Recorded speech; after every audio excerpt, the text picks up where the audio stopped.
Tellico Village Broadcasting, your source of programming highlighting active lifestyles in our beautiful surroundings.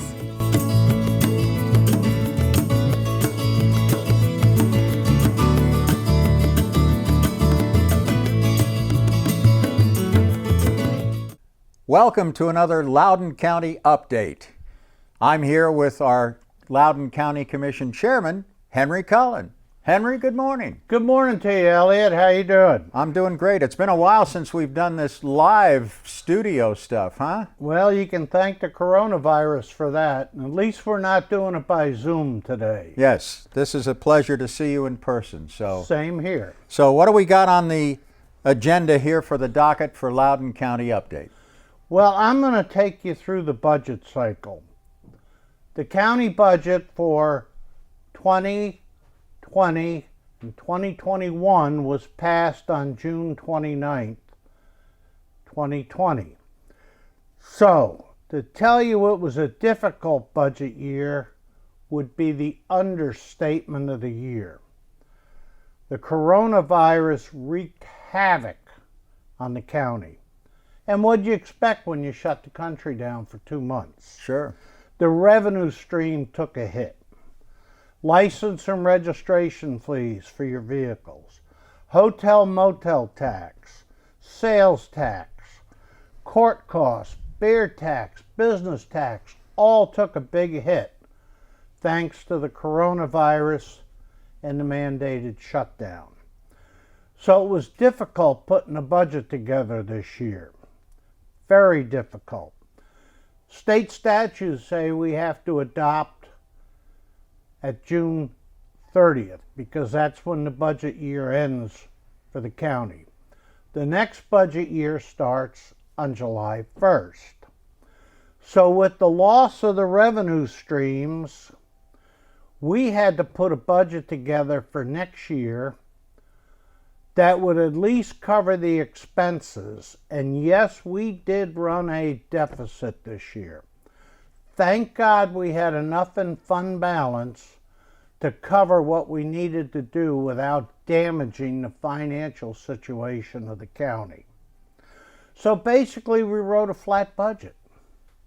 We adopted what was done last year, this year without increases. Oh, that's great.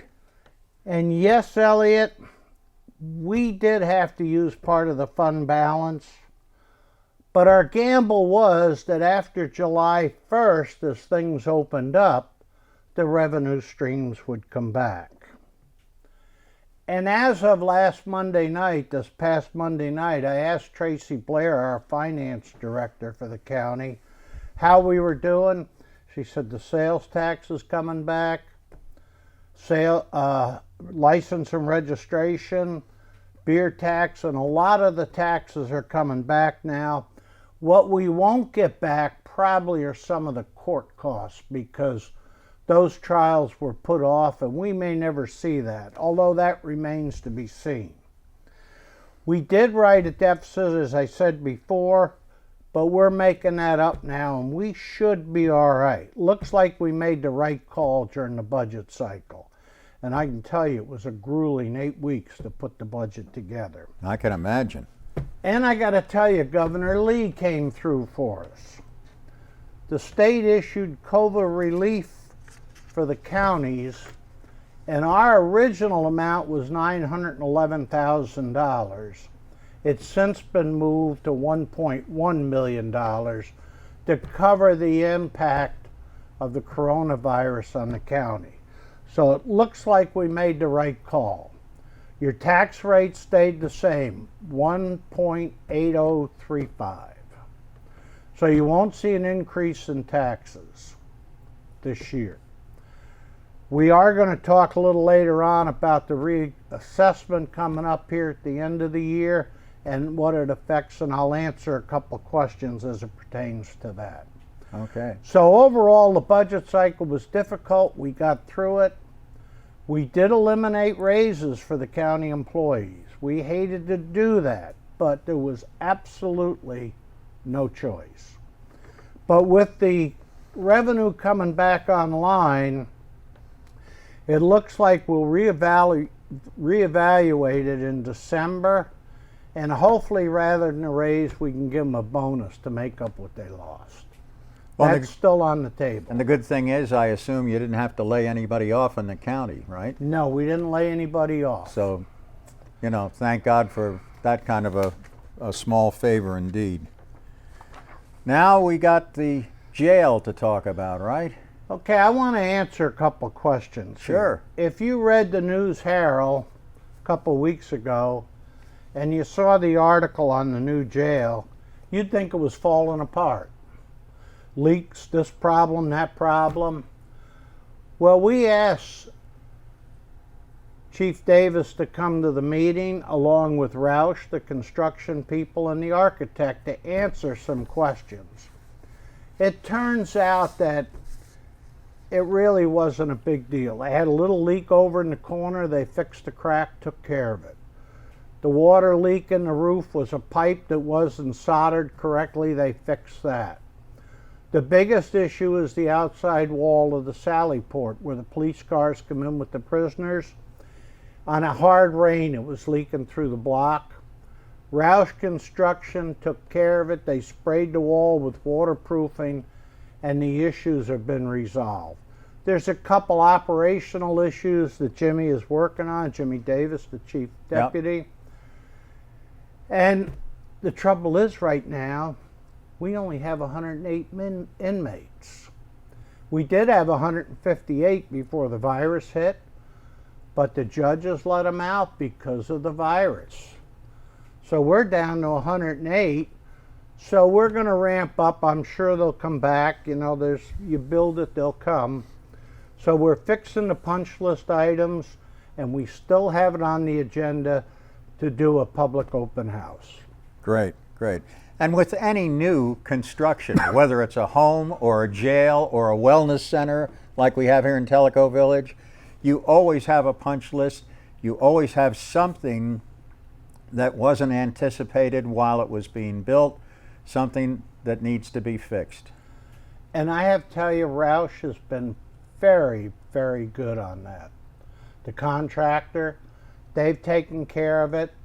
Michael Brady Incorporated, Jay Henderlight have worked very closely with the Sheriff's Department to make sure everything is right before we start moving prisoners into it. Well, that's great news. Okay. So we'll look forward in the future to some sort of a grand opening, quote unquote, with visitation privileges for county residents to view the Tim Guider Bed and Breakfast, as we've affectionately referred to it as. And we want to do that. The issue is we want to show the residents and taxpayers of Loudon County where their $17 million went. And I have to tell you, it turned out beautifully. I don't particularly care to be an occupant of the facility, but it turned out extremely well. Who of us does? Yeah, I think it's a great addition to the county.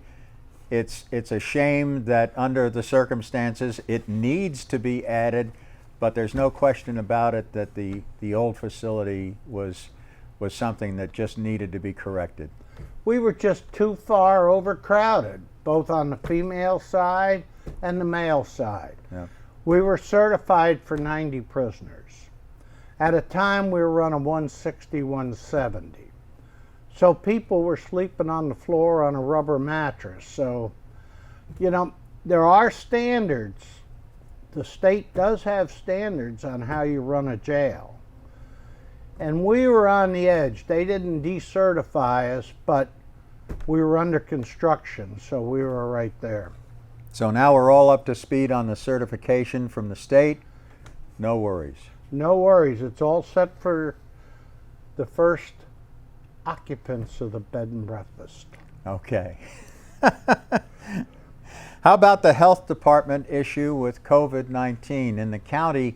I think there's probably a lot of people that still wonder about testing that's available through the health department, how to go about doing that.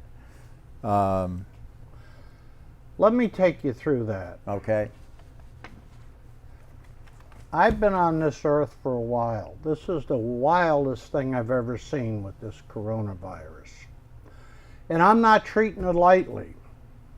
As a licensed advanced EMT, and I've been an EMT since 1974, I understand the coronavirus very well. And yes, some people get by and it's minor, they're asymptomatic, but other people end up on a ventilator.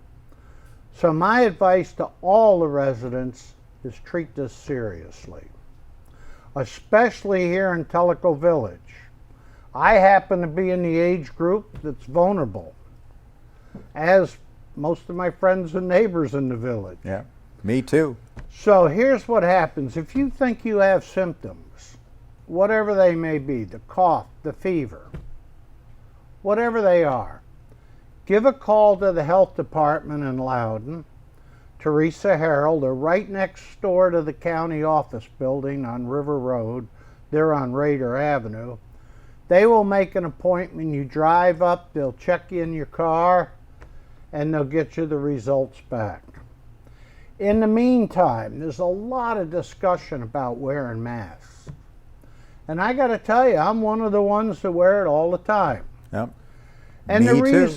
The reason for that is it protects you and it protects the other people. Yeah. So, the issue comes down, can we mandate a mask? Well, you can't, because there's no enforcement to it. The sheriff isn't going to come up and give you a ticket because you didn't have your mask on. But I'm going to tell everybody in the village, I strongly urge you to wear a mask. And the other thing I'm going to urge you to do is to social distance. Stay away from other people. Avoid the crowds. If you're somewhere shopping, make sure you keep a 6-foot distance between you and somebody else. And just treat this seriously. Yep. Believe me. Don't go to any beach parties organized down at Tugaloo, because it's probably the worst thing you could do. I'm not sailing into that issue. That's entirely in the hands of the POA. Or the TVA in that particular case. Well, the TVA only has a little section of it below the 820 line. The road, the property, and everything is Tellico Village, so I'll let Rick Blout and the POA board handle that issue. Okay. Next, I guess we're looking at the cleanup items from the Government Affairs Committee presentation. Okay, I just wanted to answer a couple questions. Sure.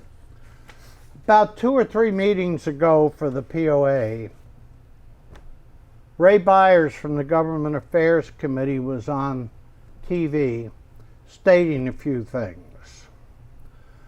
The first thing I hear all the time is, how come the village doesn't get anything back from the county on their taxes? And I'm going to answer that once and for all. The reason for that is we are a private subdivision in the unincorporated part of Loudon County. It is illegal to give public funds to a private entity such as Tellico Village. And we can't treat you any different than we treat Wind River, Rarity Bay, Avalon, or Miller's Landing, or any other subdivision in the county. Now, don't take my word for it, but there's the taxing laws as it pertains to real estate taxes in Tennessee, and the Constitution is very specific on that. Now, if you want to change it, you're going to have to take on 95 counties. That's probably not going to happen. Now, I did give them an alternative, and that's to incorporate, and there's the TCA on incorporation. And we would be under TCA 6-30-103, if anyone wants to look that up on Google. But that's the issues, and I just wanted to answer that once and for all. The other thing Ray said on TV was that we're going to go through reassessment. And we do that every few years. And his issue was your taxes are going to go up because your assessed valuation is going to go up. And I'm not saying it won't. Your assessed valuation may go up. But in Tennessee, there's a thing called a certified tax rate, which means on reassessment it has to be revenue neutral. So if your assessment goes up, we have to lower the tax rate down to the certified tax rate so that everything stays even. So no, you're not going to get a big hit at the end of the year on your taxes. So that basically becomes a wash, right? If one's going up and the other one's going lower to compensate for it? That's exactly right. Okay. And I'm going to tell you this, if anybody wants to look that up, again, Google certified tax rate in Tennessee for reassessment. And you'll see it's very specific. So I just wanted to clear those 2 points up because I get tons of phone calls. And yes, we are fortunate here in Loudon County. We share one of the lowest tax rates in Tennessee. And that's not by happenstance. That's done by good fiscal management.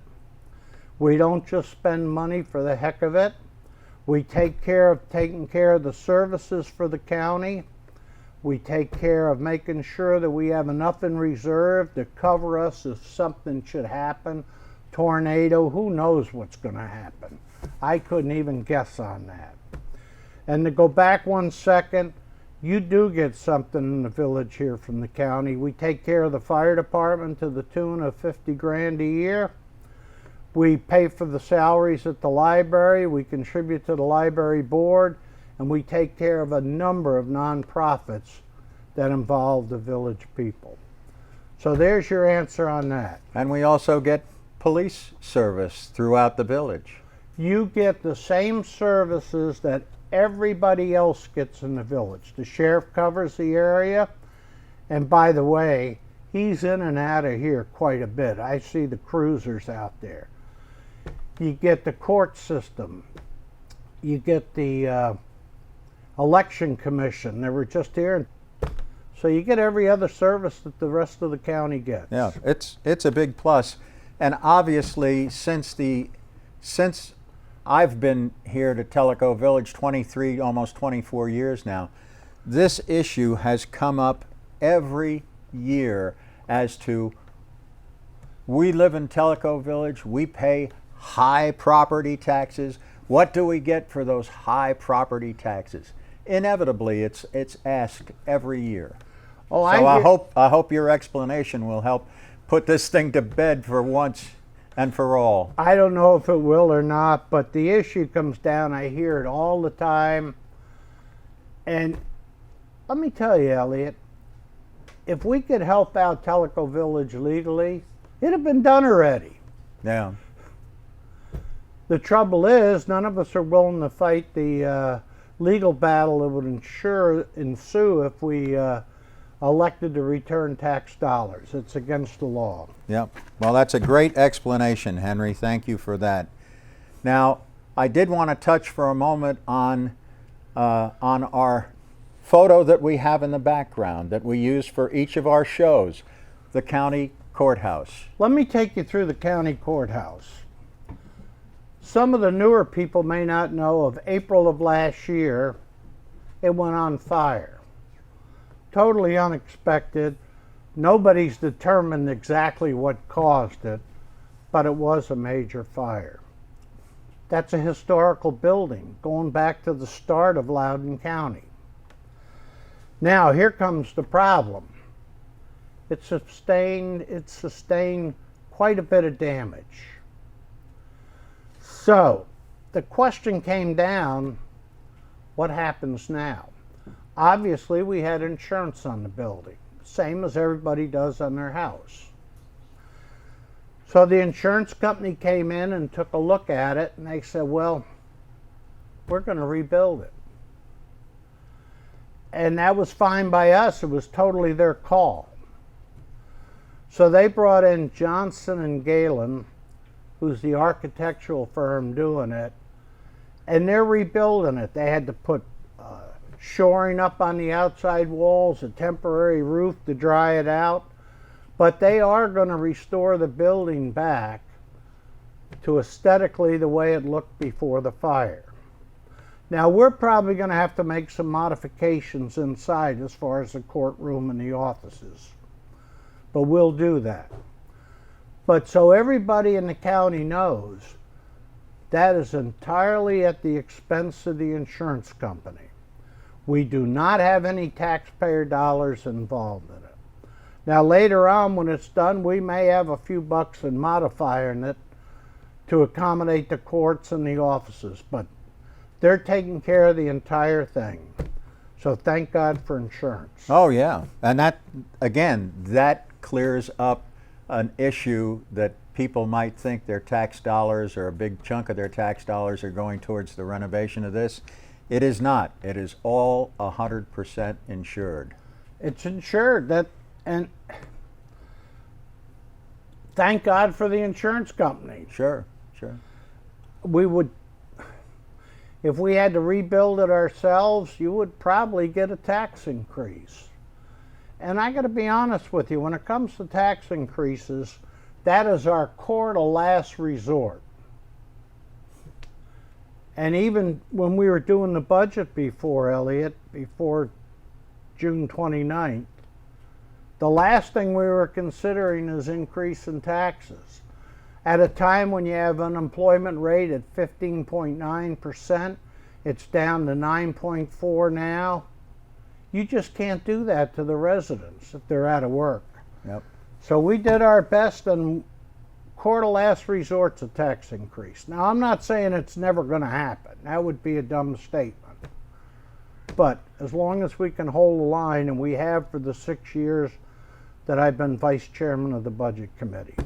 Fantastic. So we've gotten some real answers today from Henry about a lot of different topics. The impact of COVID-19 on Loudon County, and the budgets, and who's been hurt by it. Of course, everybody's been impacted. There isn't a local business that hasn't felt an impact of COVID-19 throughout the country, throughout the world, but especially locally right here in Loudon County. So we know we're at least starting to come back. We are on the road back, and I'm happy to say that. Now, what happens down the road, all bets are off. They decide to lock it down again, we're back in the soup. But I don't anticipate that happening. Well, let's hope that it doesn't. Henry, thank you. As always, you bring intelligence, insight, common sense, and a great perspective to all of us here in Tellico Village, and to anyone that watches the Loudon County Update. I thank you so much, my friend. And Elliot, you've been too kind. There you go. I just want to remind everybody as we say goodbye that these programs are all made possible through the volunteers of Tellico Village Broadcasting. You can view any of these programs that you'd like, not just the Loudon County Update, but any of the shows that we do here on Tellico Village Broadcasting, by going online to tellicovillagebroadcasting.org. For all of our volunteers, for Henry Cullen and myself, we thank you and hope that you have a blessed and healthy day. Have a good day. Stay safe.